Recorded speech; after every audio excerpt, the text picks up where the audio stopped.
রাজধানীর মিরপুরে সন্ত্রাসীদের গুলিতে এক ব্যক্তি নিহত হওয়ার ঘটনায় গভীর শোক প্রকাশ করেছেন বাংলাদেশ জামায়াত ইসলামীর আমির ও জাতীয় সংসদের বিরোধী দলীয় নেতা ডাক্তার শফিকুর রহমান।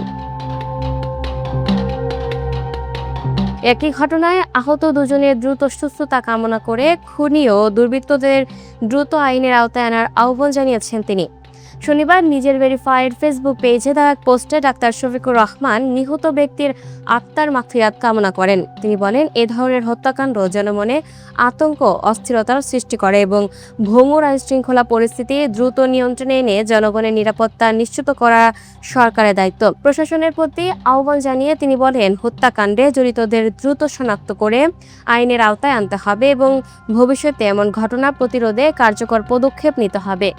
উল্লেখ্য, শুক্রবার রাতে রাজধানীর মিরপুর ১৩ এলাকায় সন্ত্রাসীদের গুলিতে যুবদলের এক কর্মী নিহত হন এবং আহত হন আরও দুজন। এই ঘটনায় আগ্নেয়াস্ত্রসহ একজনকে গ্রেফতার করেছে পুলিশ। Lucky Akter, up to date news, Dhaka.